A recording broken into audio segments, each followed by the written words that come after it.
Hey guys, this is Jacob from Mr. Addiction, and I got my buddy Adam back on. Adam's from Minnesota and the land of the snow, aka the land of hell. And we're having back on today. We're just going to talk about rehab, what it is, what it's like to go into rehab, and just a little back and forth to hopefully share some of our experience with maybe people who are wanting to check in or parents who have questions about it or things like that. So, Adam, I'll first off, start by saying that I actually hate rehab as a 7, 8 time participant in my life, and a lot of that's my fault. But I hate it, but I see it as a necessary evil because there's been times I haven't been able to stop. You know.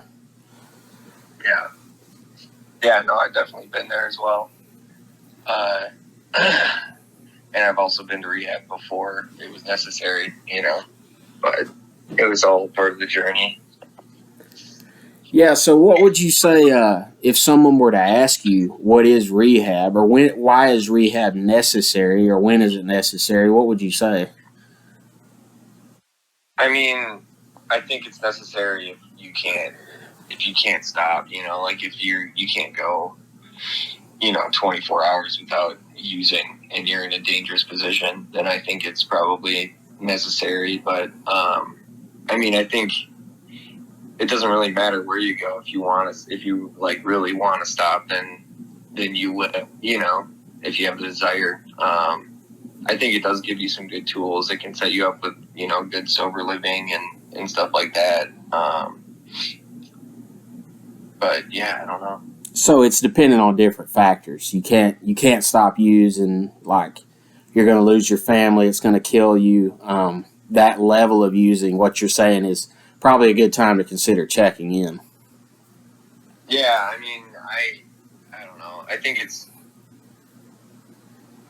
basically just like it's an asylum. You know what I mean? Like it's a place to go where you can't, you don't have access. You don't have access to your phone. You're around other people that are trying to do the same thing, and basically you just get educated on it. I don't know. I think a lot of people go to rehab for the wrong reason, though, too. It's a great way to be like, if you are going to lose your family or you're losing your job, or so many people go just to stay away from getting, to get out of consequences and stuff. Yeah. And I think one of the process that, we want to say anyone that needs to go to rehab, like me and Adam are saying, we have been to rehab when we needed it, just to be clear.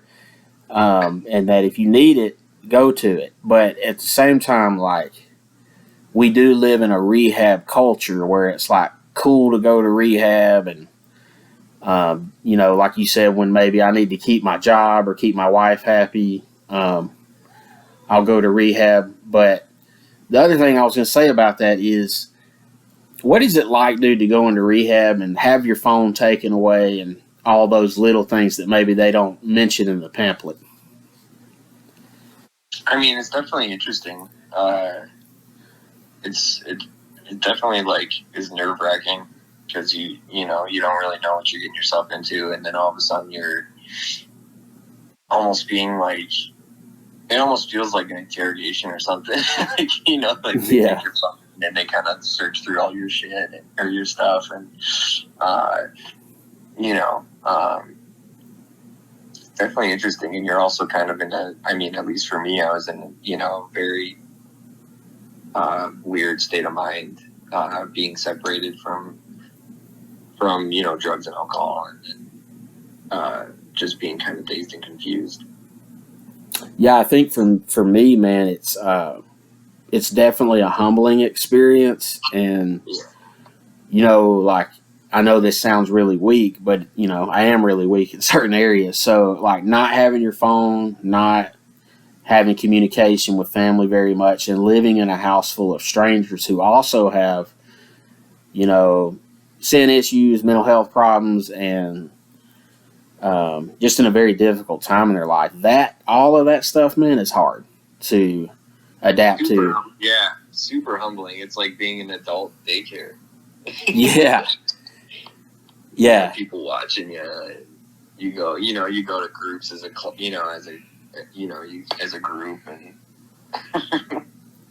And then you fall asleep. Somebody throws a pillow at you, and yeah.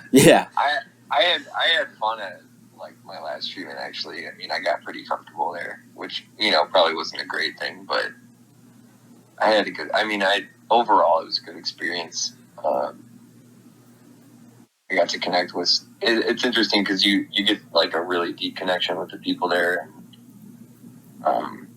It's something that, like, as an addict or an alcoholic, you don't really get when you're out using and stuff. You don't get that like sense of belonging or community, and it's like you can relate with everyone there on a deeper level, and that's pretty cool. Right, and that's a great point you're bringing up.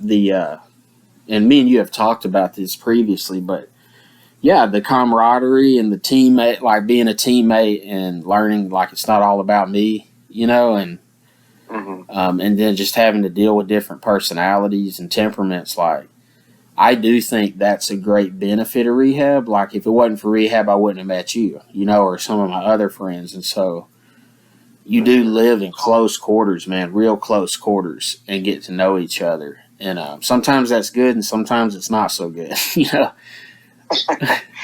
Definitely interesting. That's what I'll say about it. It is, man. So, if let's say like if I wasn't gonna go to rehab, but I'm struggling with addiction, what should I do? I mean, I'd say try and stop. See if you can stop or manage it, and see how that goes. Put a limit on yourself. Like, I don't know, if you're struggling with alcohol, that's something that you should do, because alcohol is kind of like, obviously if you're doing like hardcore drugs, like, you have an issue, but I feel like people have a hard time when they're struggling with alcohol use because it's so accepted in the community. So I mean, that's what I'd say is, like, try and limit yourself. Put a number on how many drinks you're going to have that week or whatever, and see if you can stick to it. And that usually is helps people wake up, because it's like, oh man, I said I was going to have this many drinks this week and I completely failed or whatever. Yeah, I couldn't stop. Yeah, that old feeling like, man, I can't stop. And I think even in the big book they talk about, like, if you're not convinced, go drink, like, and stop yourself. And that's somebody like me. Like, I can't have one drink, because it'll turn into everything else, and I drink, and then I want drugs, and it just keeps going. And so, like, what about? I think there's things available in the streets if people can't afford rehab or go to rehab, like AA or counseling or church, different things like that. What do you kind of do to help you stay sober?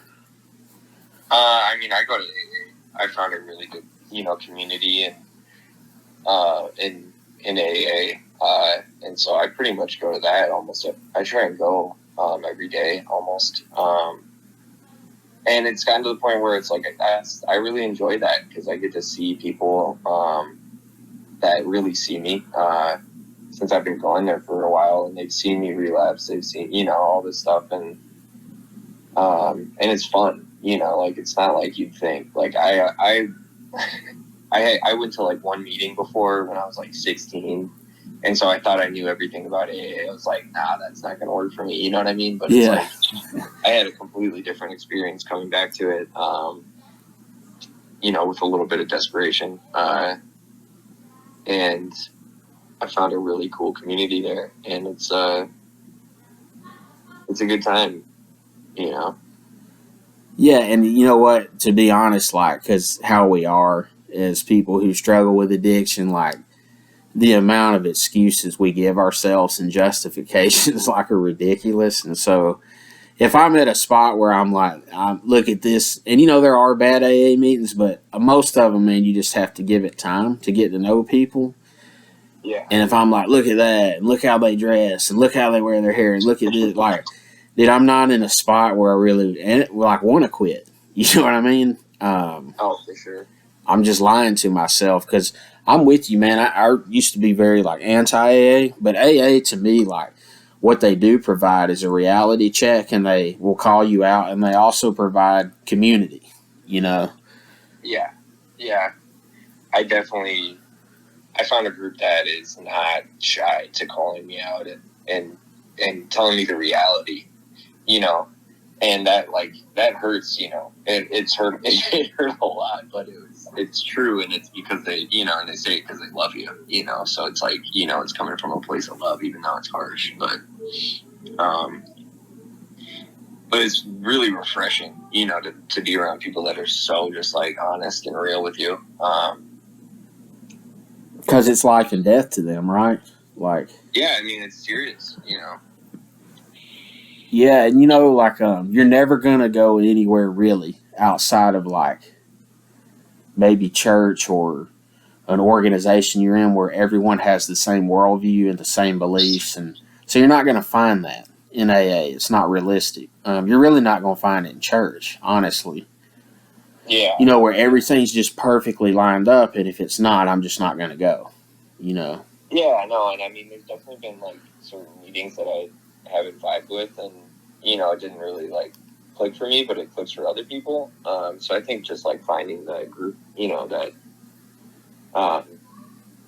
that works for you, whatever works for you is, that's all that matters. Yeah, I'll say the only thing about AA that bothers me, dude, is when we all have to like hold hands at the end. Oh yeah, we don't do that. It's just, dude, I'm not a touchy person. It's very awkward for me.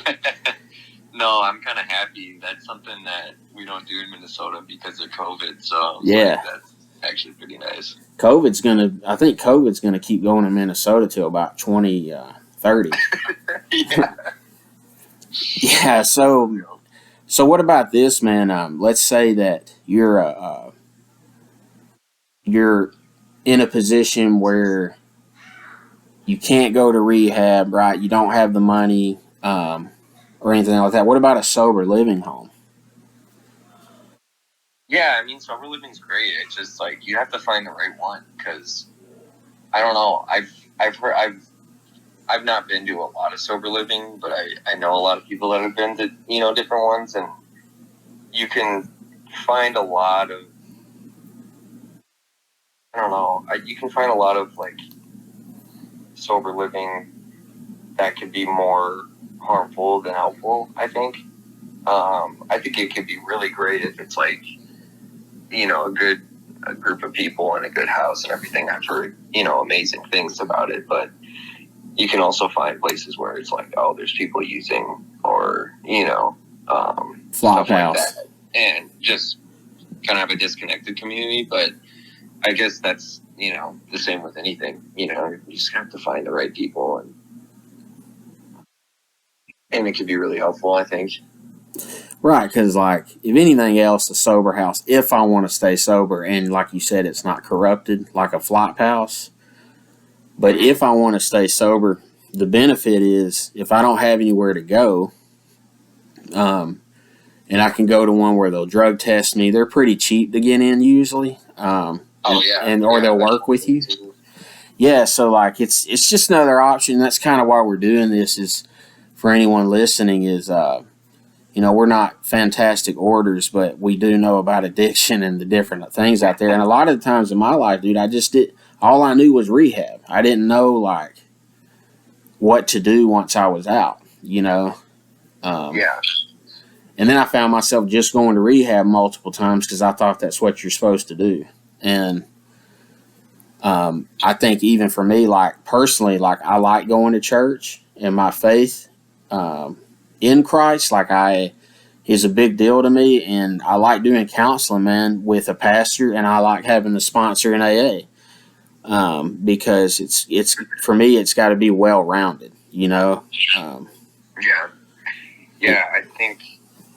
I think what was I gonna? I mean, it's just like anything in life, you're gonna get out of it what you put into it. So I think, if you go in with the right mindset and attitude and are able to, humble yourself, which, in my experience, I was not really able to do that. And so I, like you said, going into it, looking at the differences and everything and kind of the negative viewpoint of everything, did not, it didn't make my experience the greatest, obviously. Yeah, I've never done that though. I've never gone in and looked at it negative. I've always been 100% positive about any rehab. Now we know, I'm lying. And it's, but it's hard, man. And I think there's a stigma too. Like we would get, almost any rehab, you have a 15 passenger van and you get in it and packed in like sardines. But then when I get out, dude, like a park and, it's, I would feel embarrassed, not even by the people, just me and where I put myself in life. And for sure. But I think you said something key, man. All of that comes down to pride versus humility. Oh yeah.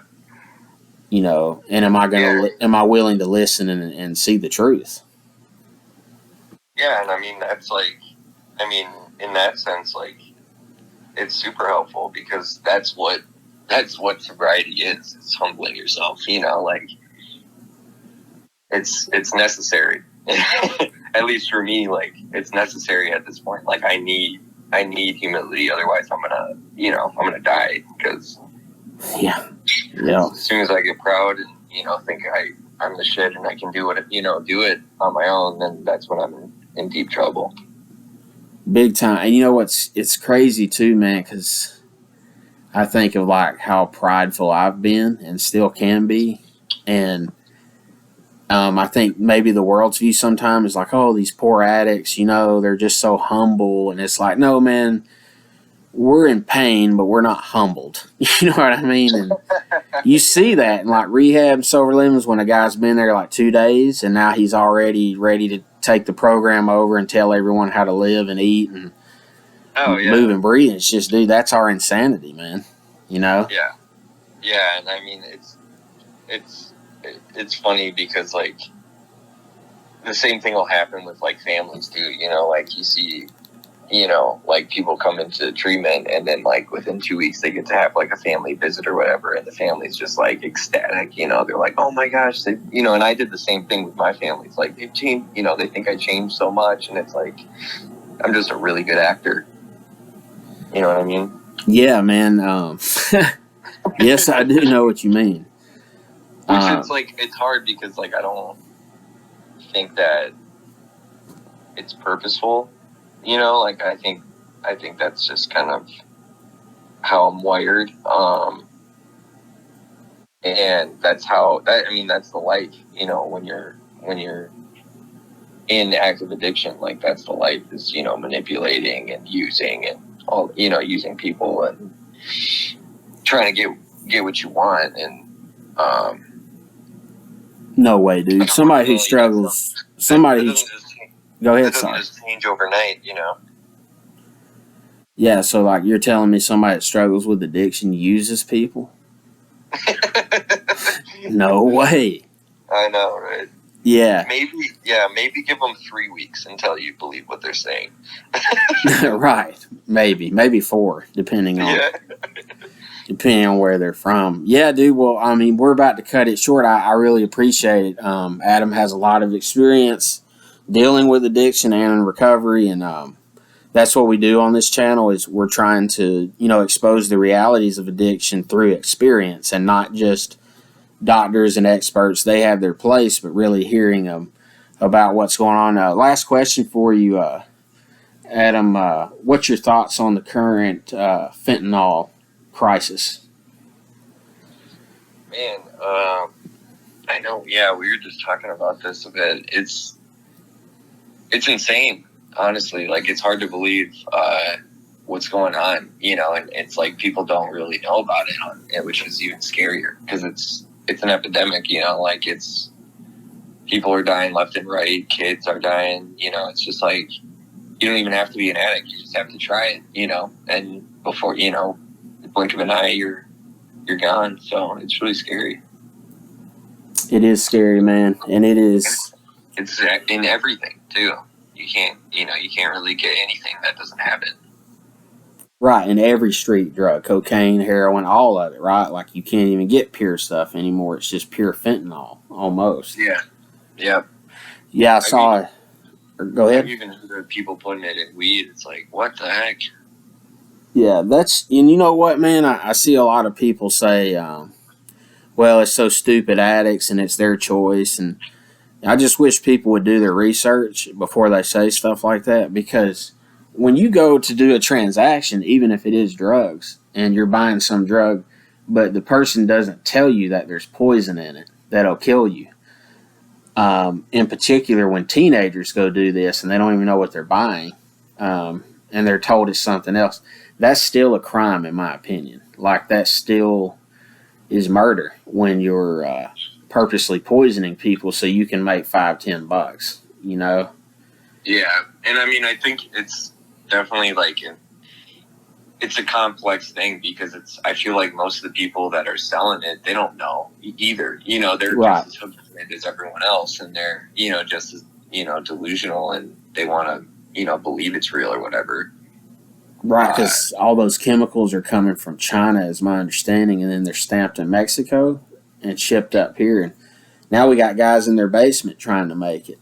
Oh, yeah. You know, and it really scares me, man.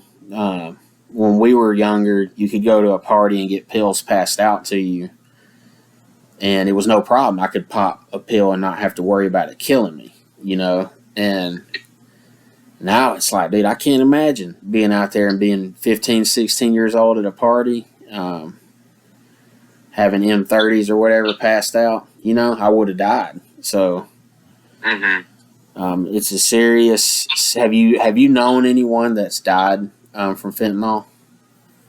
Yeah, I mean, it's like, I lost count. I counted for a while, but in the last 2 years, I've lost count, just because it's just people were left and right. I mean, even the period that I was in treatment, you know, which was like 6 months, I think it was like 5 or 6 people died. I mean, you went to a funeral with me, and that was a fentanyl overdose. It's just crazy. Man, it's so insane, dude. To know somebody, man, and then see them in a casket, you know, and yeah, man, just a word to you guys out there, like, especially parents, if parents listen to this, man, make your teens aware that this is not just a party drug. Like, this stuff is poison and will kill you. I read a stat, Adam, the other day that said 150 plus. So I don't know what the plus is, but around there, 150 people a day dying from fentanyl a day in this country. Yeah, that's insane. Staggering number, dude. That's you know, and we make a big deal out of COVID and other things, man. But this is like triple that, you know. Yeah, no, for sure. It's a way bigger deal, I feel like, than COVID at this point. And I just don't understand, like you said, why it's so quiet. You know. Yeah. I mean, you hear about, like, it depends on like what you watch too.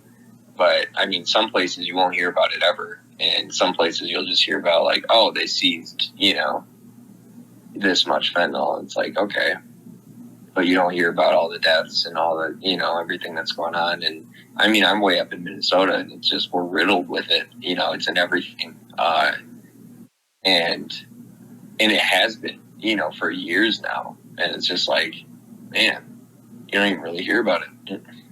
Yeah.